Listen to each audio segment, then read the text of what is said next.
총신대학교에 가면 너무나 많이 들어보셨을 텐데 5개가 되라고 나와 있어요. 뭐뭐가 되라, 뭐뭐가 되라. 그 중에 첫 번째가 이제 신자가 되라 이렇게 돼 있는데요. 우리를 신자라고 부릅니다. 신자가 믿을 신자죠. 신자는 믿는 사람이라는 말입니다. 뭐를 믿는다는 말일까요? 우리 믿음은 뭡니까? 우리는 보이는 것이 전부가 아닌 것을 믿습니다. 보이는 것이 사실이라고 부르거든요. 보이는 것을 사실. 근데 우리는 그게 전부가 아닌 것을 믿죠.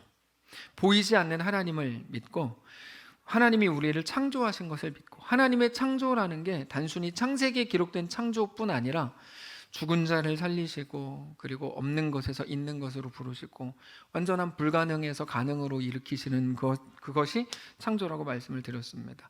우리를 다스리시는 것도 믿고, 하나님이 우리를 온전하게 만드신다는 것도 믿습니다. 그런데 우리의 완성이라는 게 마지막 날 한 번에 완성되는 게 아니고, 우리는 지금도 완성으로 가고 있는 중입니다. 하나님이 오늘 우리의 삶을 만들어가고 계신 것을 믿는 거죠. 우리는 자주 우리 눈에 보이는 것이 우리 삶을 망칠 거라고 생각합니다. 우리는 자주 그렇게 생각합니다. 이런 일이 이렇게 일어나면 나는 망칠 거야. 이것 때문에 나는 망할 거야. 우리의 주인이 하나님이 아니라 우리 자신이라면 그것들이, 우리가 염려하던 그것들이 우리를 망칠지도 모릅니다. 정말 그럴 거예요. 그러나 우리는 우리 앞에 있는 어떤 것들이 있다고 해도 우리 하나님으로 인해서 안심할 수 있습니다. 하나님은 그것보다 크시기 때문입니다. 그게 믿음입니다. 믿음은 그래서 막연한 게 아니죠. 믿음은 우리 속에 안심을 만듭니다. 우리의 인생이 겉으로 보기에, 세상적으로 보기에 보잘것없고 초라해 보이고 뭔가 부족해 보이고 뭣도 잘 못하는 것 같고 꼭 가져야 될 것을 나만큼은 가지지 못한 것으로 보일지 몰라도 어떤 재료를 통해서도 하나님은 놀라운 영광, 완전한 영광을 만들어내신다고 하는 것을 믿는 거죠. 우리가 믿는 거는 그래서 하나님입니다. 하나님, 현실 혹은 상황, 내 계획, 내 실력을 믿는 게 아니고 하나님을 믿는 거죠. 그렇게 하나님을 믿는 사람들을 신자라고 부르는 겁니다. 그런데 그게 성경이 강력하게 말씀하시는 진리임에도 불구하고 우리가 아무것도 모르는 사람들처럼 상황에 따라 계속해서 반응할 때가 너무 많아요. 자주 불안하고 공포심을 느끼고 벌벌 떠는 거죠. 그 이유는 단 하나입니다. 눈앞에 있는 것들, 보이는 것들이 진리를 가려버렸기 때문입니다. 보이는 것이 커지면 우리 앞에 있는 눈을 가리기 때문에 진리가 가려지죠. 그러면 우리의 마음이 둔해지고 그러면서 마음이 굳어집니다. 그래서 성경에서 마가복음 때 말씀을 드렸고 아마 내일 아침 경고 낼 것 같은데 둔해짐과 이렇게 굳어짐이 같은 겁니다. 그리고 제자들이 언제나 예수님의 기적을 보았을 때 마음이 뜨거워지지만 곧바로 상황이 다가오면 마음이 둔해지거든요. 그거죠. 초대교회 성도들이 자주 그랬습니다. 특별히 유대인이 유대교회에서 개종해서 예수를 믿는다는 것은 그 시대에 절대로 쉽지 않았습니다. 당장 눈앞에 있는 위협뿐만 아니라 단지 겁을 주는 게 아니고 실제적인 살해의 위협을 많이 느꼈습니다. 전에도 말씀을 드렸지만 지금도 이스라엘에서는 기독교인들에 대한 테러가 엄청 많습니다. 현실적인 어려움이 눈앞에 다가오면 우리도 그렇죠. 마음이 우리는 굳어지고 딱딱해집니다. 그럼 하나님의 말씀이 안 들리게 되죠. 내 감정이 앞섭니다. 그러나 그렇게 두려움과 공포가 우리를 장악하기 시작할 때 우리가 어떻게 해야 되죠? 하나님께 반드시 믿음을 구해야 됩니다. 그때 이 믿음을 지혜라고 부른다. 지난주에 말씀을 드렸습니다. 야고보가 우리가 하나님께 그렇게 지혜, 믿음을 구할 때 뭐라고 말하죠? 후히 주시고 꾸짖지 않으신다. 우리 하나님께서 우리에게 지혜를 주실 거다. 그러면 우리는 그때 진리를 알게 되고 그렇게 또다시 우리 인생은 뭔지, 우리의 주인이신 하나님은 누구신지를 알게 되는 거죠. 그게 놀라운 은혜입니다. 그게 지난주 말씀이었고 그러면서 오늘 본문의 말씀으로 이어지는데 우리에게 아주 중요한 현실적인 삶의 원리들을 제시하시는 게 오늘 본문입니다. 9절을 보세요. 낮은 형제는 자기의 높음을 자랑하라. 이 귀한 역설이죠. 10절도 부한 자는 자기의 낮아짐을 자랑하라. 그 이유는 이는 그가 풀의 꽃과 같이 지나감이라. 놀라운 역설이에요. 낮은 형제는 이미 높은 자리에 있게 되었다는 것을 알아야 된다는 말이죠. 여러분, 낮은 형제는요 그것으로 이미 높아진 거예요. 성경에 의하면 동시에 부자는 자기의 낮아짐을 자랑하라고 말하죠. 이거는 어떤 표현 방법이 아니고 아주 실제적인 삶의 원리인데요. 구절에 나오는 낮은 자라는 말은 가난한 자라는 의미입니다. 정확히 말하면 뭐 지위가 낮다는 게 아니고 가난하다는 걸 말. 돈이 없다고요. 가난한 거. 예. 가난한 사람은 하나님께서 당신을 영적인 부자로 만드신 것으로 인해 자랑하라 이 말이에요. 바울이 똑같은 자랑하죠. 나는 나의 약함을 자랑한다고 고백하잖아요. 그 말입니다. 우리가 잘 아는 것처럼 그리스도인의 명예는 오직 고난을 통해서 이루어집니다. 고난을 통과하지 않는 성숙이라는 것은 있을 수 없습니다. 우리의 매일의 기도가 성숙하지 않기를 원합니다. 10시간 동안 기도하시잖아요. 고난을 없애주십시오. 이게 성숙하지 않기를 원합니다라는 같은 말인데요. 근데 우리가 매일 그렇게 하지만 사실 하나님께서는 고난을 통과하지 않는 성숙이 없다고 말씀을 하세요. 그래서 그리스도인의 연약함과 고난은 하나님의 위대한 초청입니다. 이게 오늘 2부 예배부터 제가 설교하기 되게 힘들었는데 유태분 집사님이 안 계시니까 이게 설교하기 되게 힘들더라고요. 아멘을 누가 해야 되는데 제가 그래도 아멘 기대는 안 하는데 한 명이라도 해야 되거든요. 근데 지금은 김명욱 집사님과 임경희 집사님이 고개 끄덕여 주셔가지고 최지원 3명. 그래서 제가 힘을 받았어요. 다른 분들 눈 감으세요. 자 보세요. 그리스도인의 연약함과 고난은 하나님의 위대한 초청이에요. 아멘 하지 마세요. 속으로 하세요. 여기 10절에 나오는 내용이 쉬운 성경으로 읽으면 더 확실하게 이해가 되거든요. 한번 보여주시면 이렇게 되어 있어요. 10절 만일 부하거든 하나님께서 자신에게 영적인 부족함을 보여주신 것을 자랑하십시오. 그것은 부자도 들에 핀 꽃과 같이 결국 죽고 말 것이기 때문입니다. 이게 야고보가 말하는 거야. 나는 겉으로는 부유한데 왜 내 영혼은 이렇게 부족하지? 라고 하는 그 후회와 한탄 있잖아요. 그 생각, 하나님이 자기에게 부족함을 보여주셨기 때문에 그것을 자랑하라는 말입니다. 내가 부자가 됐어요. 그러면 뭐를 자랑하라는 거예요? 그 부자는 반드시 이 생각을 해야 돼요. 난 부자인데 내 영혼은 왜 이렇게 부족하지? 이 생각을 해야 된다, 부자는. 근데 그 생각은 하나님이 주신 것이기 때문에 하나님이 자기에게 부족함을 보여주시고 깨닫게 하신 것으로 인해 그거를 자랑하라는 거예요. 나는 겉으로는 부유할 뿐만 아니라 어떤 분들 그렇거든요. 속으로도 늘 기쁨이 충만해. 제발 그런 이상한 잘난 척 좀 하지 말고 성경을 따르라 이거죠. 성경을 따르라. 부자가 되셨으면요, 하나님 앞에 정직히 고백하세요. 주님, 겉으로만 부유하지 않게 하시고 내 영혼도 주 앞에 부유하기를 원합니다. 나는 부족합니다. 왜 부족하죠? 그러면서 하나님께 그 제목을 가지고 나가라는 거예요. 요새 잘 지내세요? 저는 부자가 됐는데 영적으로도 저는 강력해요. 제발 뻥치지 마시고 정직하게 하나님께 가라는 거죠. 나는 왜 하나님께 더 가까이 나아가지 못할까? 왜 여전히 하나님에 대해 인색하고 계산적일까? 그 고민을 해야 됩니다. 해야 돼요. 그러면서 그 고민을 주신 하나님을 자랑하라는 거죠. 그래서 야고보서가 굉장히 깊어요. 야고보서 굉장히 깊습니다.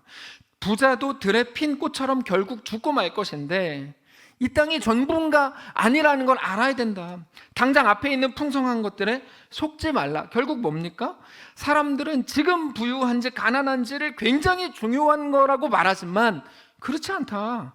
오직 영적인 풍요로움, 반대로 영적인 부족함, 나는 여전히 하나님의 은혜가 아니면 살 수 없는 존재입니다라고 하는 그 마음을 소유하는 게 너무나 중요한 문제라고 말씀을 하시는 거죠. 그래서 야고보가 11절을 말하는 겁니다. 11절 보시면 해가 돋고 뜨거운 바람이 불어 풀을 말리면 꽃이 떨어져 그 모양의 아름다움이 없어지나니 부한 자도 그 행하는 일에 이와 같이 쇠잔하리라. 무슨 의미일까요? 내 가난함 때문에 죽고 못 사는 게 아니고 동시에 내 부유함 때문에 잘 사는 것도 아니라는 거죠.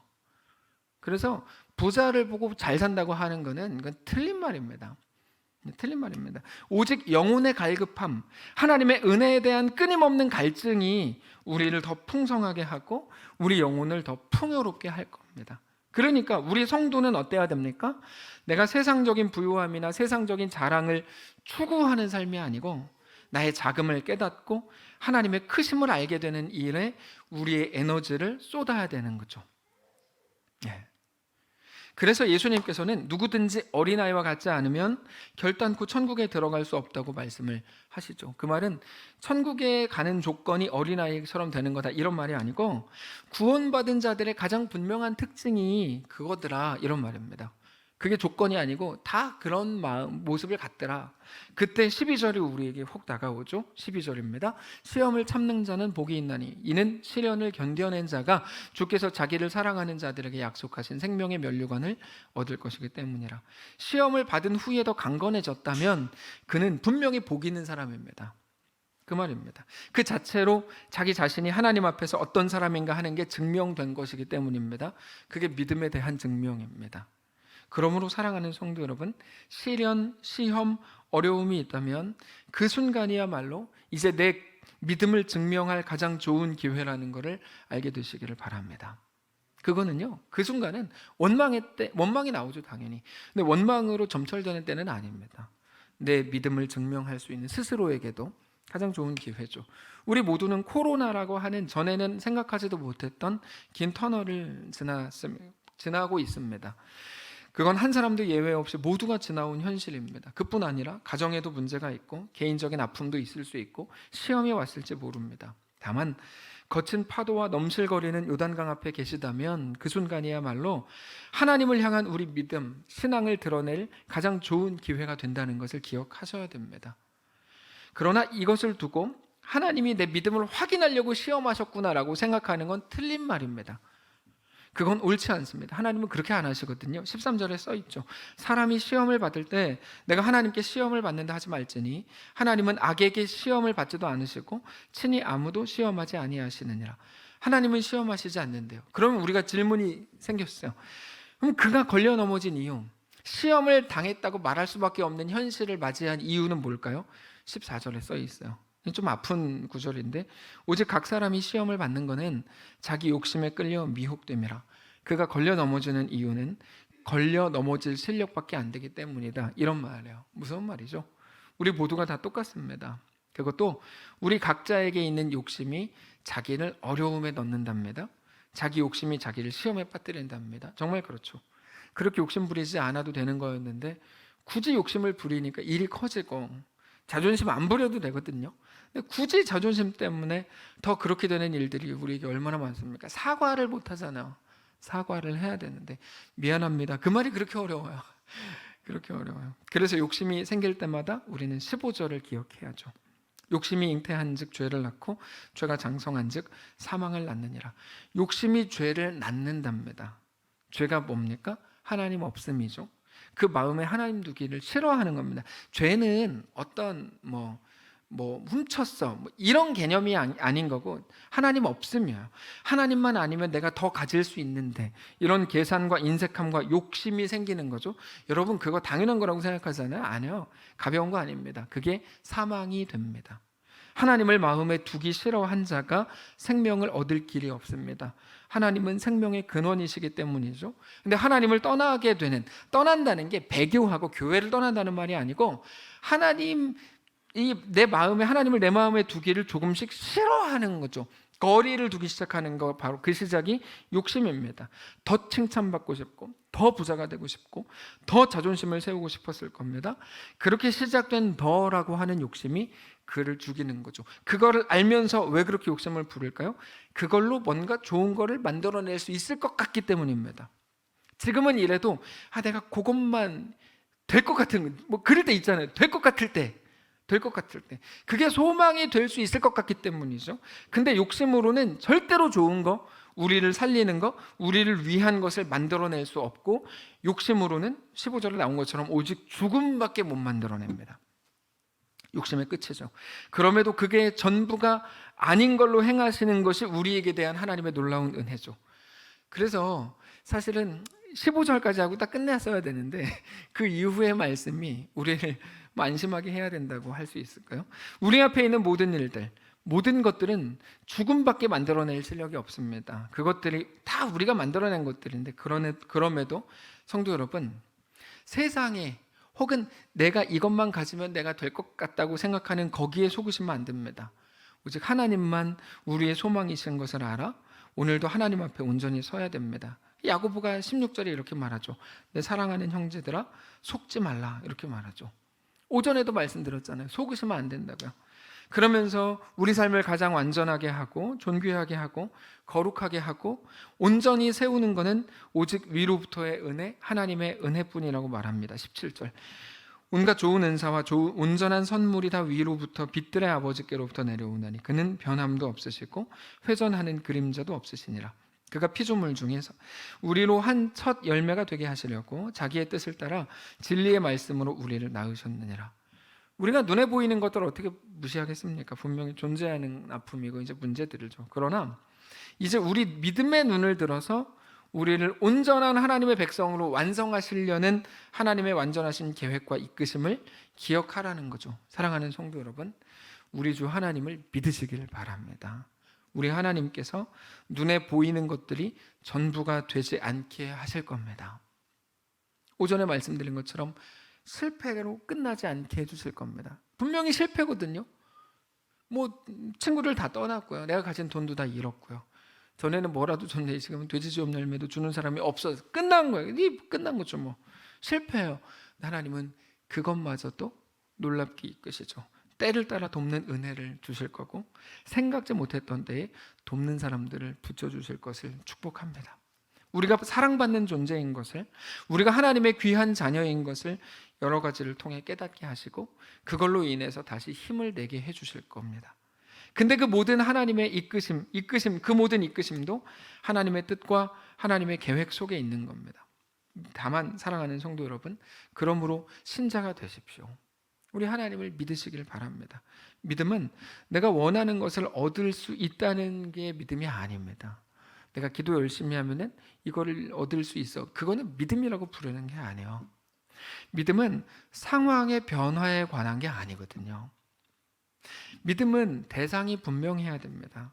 둘째 아이가 집 나가가지고 막 쫄쫄 굶고 있을 때 내가 10시간 기도 열심히 하면은 나한테 돼지지옥 열매는 주실 것을 믿어. 백날 믿으라 그래요. 그게 믿음도 아닌데 뭐 이상한 소리 하고 있습니까? 우리는 기도 열심히 하면 상황이 바뀔 거라고 믿는 게 아니고 하나님을 믿는 거예요. 하나님이 완전하신 분인 걸 믿고 하나님이 나에게 가장 선하신 분인 걸 믿는 거예요. 우리의 믿음은 오직 대상이 한 분입니다. 하나님이에요. 그분이 나의 아버지이신 것을 믿는 거죠. 믿음은 그래서 좋아질 상황, 내 상황이 좋아질 것을 믿는 게 아니고 하나님이 그럼에도 내 아버지이신 것을 믿는 겁니다. 오늘 그 고백이 우리 가운데 있게 되시기를 바랍니다. 하나님이 내 왕이신 거, 내 전능자이신 거를 믿는 거죠. 어디서요? 티끌과 재 가운데서 믿는 거죠. 요단강 앞에서, 홍해 앞에서. 저도 주 안에서 우리가 가장 완전하게 될 것을 믿습니다. 오늘 이 말씀을 꼭 기억하시길 바랍니다. 근데 우리가 조금만 잘 나가는 것처럼 스스로 생각할 때는 그 하나님이 없어도 내가 그냥 될 것 같은 느낌을 가집니다. 그러나 그 끝은 눈에 보이는 것들이 전부인 사람들이 될 뿐입니다. 그게 패망입니다. 말씀을 맺겠습니다. 눈에 보이는 것은 우리를 살릴 수 없습니다. 오직 위로부터의 은혜, 오직 하나님의 은혜만 우리를 살게 할 것입니다. 오직 하나님만 우리의 소망이신 것을 깨달아 오늘 하나님 앞에 또다시 신자로 성도로 서는 거룩한 성도들 되시기를 바랍니다. 찬양합시다. 주 나의 모습 보네, 나의 상한 나의 마음 보시네, 주 나의 눈물 안에 홀로 울던 마음 아시네. 찬양하고 함께 기도하겠습니다. 주 나의 모습 보네, 상한 나의 마음 보시네, 주 나의 눈물 안에 홀로 울던 밤 아시네. 주 사랑 내게 있네, 주 사랑 내게 있네, 그 사랑이 날 채우네, 주 은혜 내게 있네, 그 은혜로 날 채우네. 소망 다 사라져가도 세상 소망 다 사라져가도 주의 사랑은 끝이 없으니 살아가는 이 모든 순간이 주의 이름 나는 믿네. 2절로 합시다. 주 사랑 내게 있네. 주 사랑 내게 있네. 그 사랑이 날 채우네. 주 은혜 내게 있네. 주 은혜 내게 있네.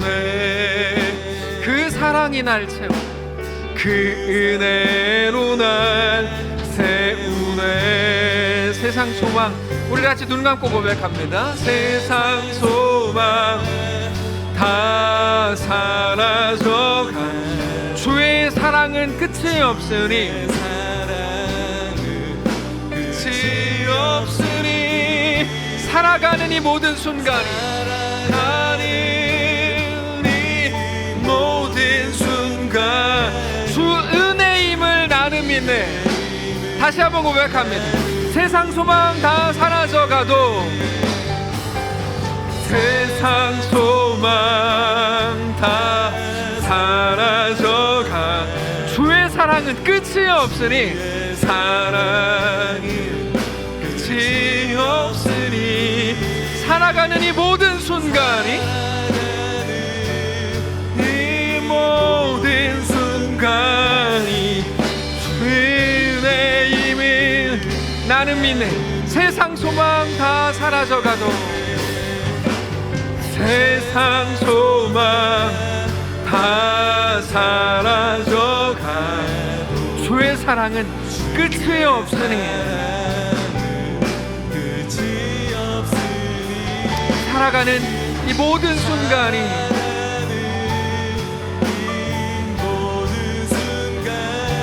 주 은혜임을 나는 믿네. 우리 조용하게 고백합니다. 가슴에 손을 얹고 세상 소망 세상 소망 다 사라져가 주의 사랑은 끝이 없으니 사랑은 끝이 없으니 살아가는 이 모든 순간이 살아가는 이 모든 주 은혜임을 나는 믿네.